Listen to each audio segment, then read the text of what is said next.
क्या आपने कभी सोचा है कि हम सब मिलकर बड़े धूमधाम से गणेश जी को घर लाते हैं, उनकी आराधना करते हैं, उन्हें मोदक, लड्डू और फूल चढ़ाते हैं, ढोल नगाड़ों पर नाचते गाते हैं और फिर कुछ ही दिनों बाद हम उन्हीं बप्पा को आंसुओं के साथ जल में विसर्जित क्यों कर देते हैं?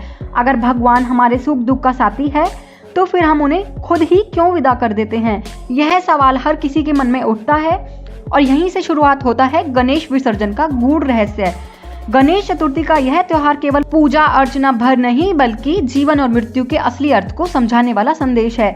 जब मूर्ति घर आती है तो वह हमें बताती है कि भगवान हमेशा हमारे करीब है, और जब मूर्ति वापस जल में मिलती है तो यह याद दिलाती है कि हर इंसान चाहे कितना भी महान क्यों ना हो, अंत में उसी धरती में मिल जाना है जहाँ से उसने जन्म लिया है।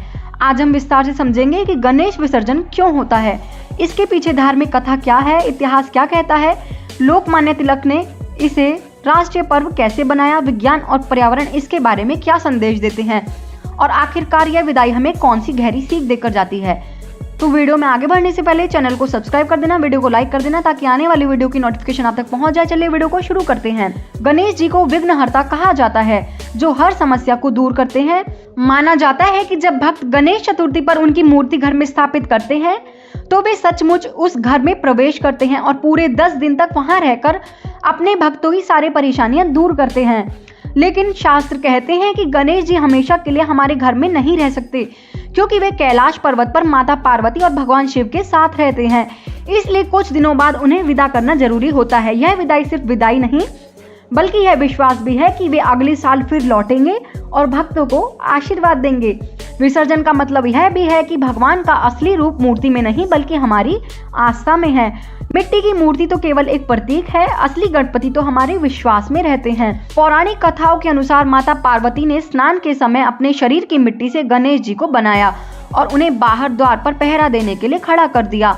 तभी भगवान शिव आए और जब गणेश जी ने उन्हें अंदर जाने से रोका तो शिव जी ने क्रोध में आकर उनका सिर काट दिया। माता पार्वती दुखी होकर रो पड़ी।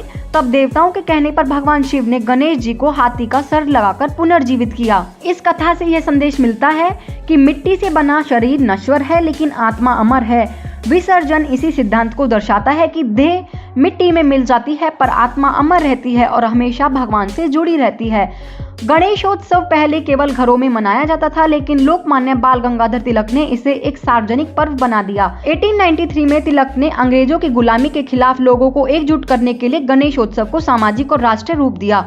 उस समय बड़े समूह में इकट्ठा होना मना था, लेकिन धार्मिक कार्यक्रमों में रोक नहीं थी। तिलक ने इसका फायदा उठाकर बड़े स्तर पर गणेश पंडाल बनवाए, विसर्जन के समय विशाल जुलूस निकाले और लोगों को एक मंच पर लाकर आजादी के आंदोलन को ताकत दी। यही कारण है कि आज भी महाराष्ट्र में गणेश विसर्जन इतना भव्य रूप में मनाया जाता है। गणेश विसर्जन हमें यह सिखाता है कि भगवान का आशीर्वाद हमारे साथ है, लेकिन यह संसार अस्थायी है। मूर्ति का जल में मिलना इस बात का प्रतीक है कि हर चीज एक दिन समाप्त होती है और इसे हमें स्वीकार करना चाहिए। यह हमें त्याग और विनम्रता की सीख देता है। हिंदू धर्म में मूर्ति विसर्जन का मतलब है कि भगवान अपने लोक में वापस जा रहे हैं, लेकिन उनका आशीर्वाद हमारे साथ हमेशा रहता है। गणेश विसर्जन हमें जीवन का सबसे बड़ा सच बताता है कि इंसान चाहे कितना भी बड़ा क्यों ना हो, अंत में उसे उसी मिट्टी में मिलना है जहां से उसका जन्म हुआ था। यह हमें मोह माया से दूर करने और अच्छे कर्म करने का संदेश देता है। गणेश जी का विसर्जन यह भी बताता है कि भगवान का वास हमारे हृदय में है। मूर्ति केवल एक प्रतीक है, असली शक्ति हमारे विश्वास और भक्ति में छुपी है। शास्त्रों के अनुसार यह पूरा संसार 5 तत्वों से बना है: जल, अग्नि, वायु, आकाश और पृथ्वी।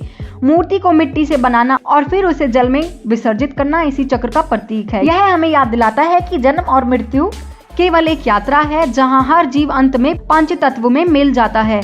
पुराने समय में मूर्तियां केवल मिट्टी से बनती थी और उनमें प्राकृतिक रंगों का इस्तेमाल होता था। विसर्जन के बाद वह मिट्टी दोबारा धरती में मिल जाती थी, जिससे पर्यावरण को कोई नुकसान नहीं होता था। लेकिन आजकल प्लास्टर ऑफ पेरिस और केमिकल वाले रंगों से बनी मूर्तियां जल प्रदूषण का कारण बनती हैं। इसलिए सरकार और समाज दोनों इको फ्रेंडली मूर्तियों को बढ़ावा दे रहे हैं ताकि परंपरा भी कायम रहे और पर्यावरण भी सुरक्षित रहे। भारत में महाराष्ट्र सबसे बड़ा केंद्र है। मुंबई का लाल बाग राजा पूरी दुनिया में प्रसिद्ध है। पुणे, नागपुर, शिरडी और अन्य शहरों में भी विसर्जन बड़े भव्य रूप में होता है। दक्षिण भारत में आंध्र प्रदेश, कर्नाटक और तमिलनाडु में लोग गणेश चतुर्थी मनाते हैं और विसर्जन करते हैं। उत्तर भारत में दिल्ली, उत्तर प्रदेश और बिहार तक यह परंपरा फैल चुकी है। विदेशों में भी अमेरिका, कनाडा, दुबई, ऑस्ट्रेलिया और ब्रिटेन में भारतीय समुदाय गणेशोत्सव और विसर्जन बड़े स्तर पर मनाता है। गणेश विसर्जन केवल धार्मिक नहीं बल्कि सामाजिक उत्सव भी है। यह लोगों को जोड़ता है। पंडाल में सभी जाति और वर्ग के लोग एक साथ पूजा करते हैं। जुलूस के समय हर कोई एक दूसरे के साथ होता है। विदाई के समय हर किसी की आंखें नम होती हैं, लेकिन साथ ही एक उम्मीद भी रहती है कि अगले साल बप्पा फिर आएंगे और खुशियां लेकर लौटेंगे। यही भावना इंसान को सकारात्मक रखती है।